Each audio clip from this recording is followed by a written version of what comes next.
Hello, my name's Matt Myers and I teach Roman history in the Department of Classics and Archaeology here at the University of Nottingham. I'm just making this video today to give you a quick introduction to the kind of things that I cover in my teaching and in my research. So, I'm a Roman historian and I teach Roman history beginning with the foundation of the city of Rome in 753 BC and going all the way down to the end of the Western Roman Empire in 476 AD. And actually continuing quite a bit beyond that as well.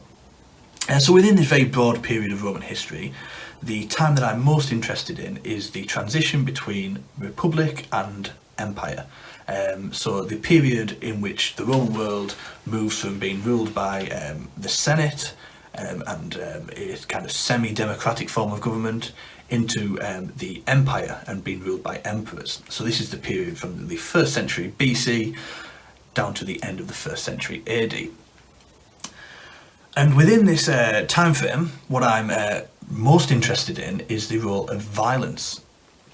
So I spend a lot of time looking at things like warfare, crime and punishment, gladiatorial combat, those kind of things.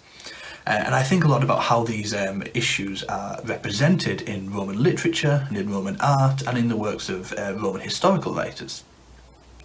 So I thought what I would do today is just give you a brief introduction to the kind of things that I look at by way of discussion of my 3 favourite books about ancient Rome.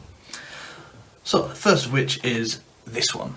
So this is of course the Horrible Histories, Rotten Romans, and this is my first ever introduction to Roman history back when I was probably about 8 or 9 years old.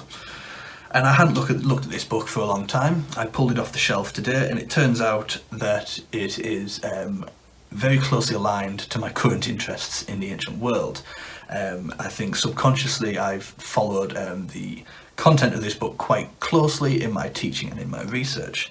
So as I say, I'm very interested in issues of violence, warfare, gladiatorial combat, that kind of thing. And that is of course something that is covered in a lot of detail in this book. So there we have the depiction of a battle in Roman Britain. Here's a depiction of gladiatorial combat. And of course this book also discusses a lot of the early Roman emperors who populate the period in which I am interested, such as Caligula, who famously made his horse a consul, as we can see there. So this was a very influential book in bringing me to the study of the ancient Romans.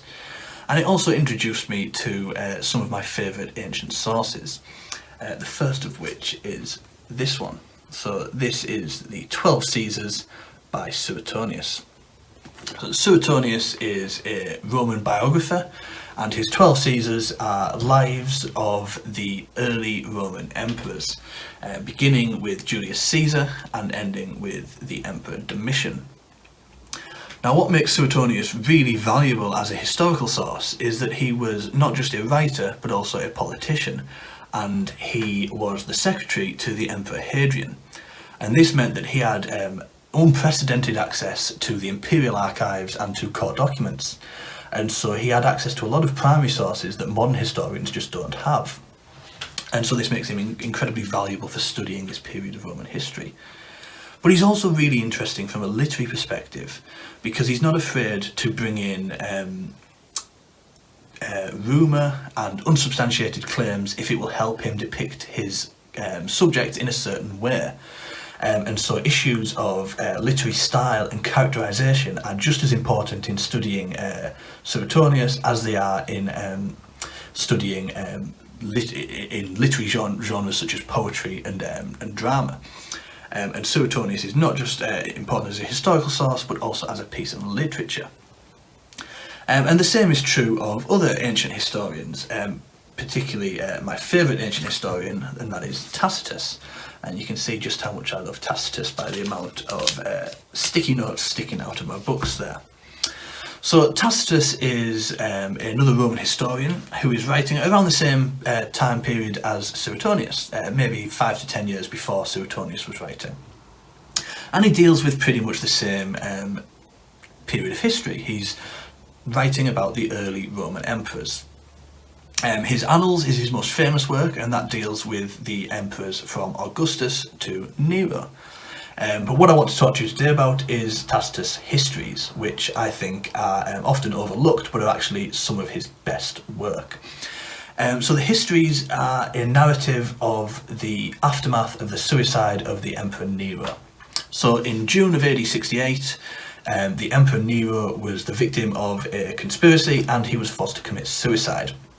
And this plunged the Roman world into a year-long destructive and bloody civil war, because no one could decide who was going to take over and who was going to become the next emperor.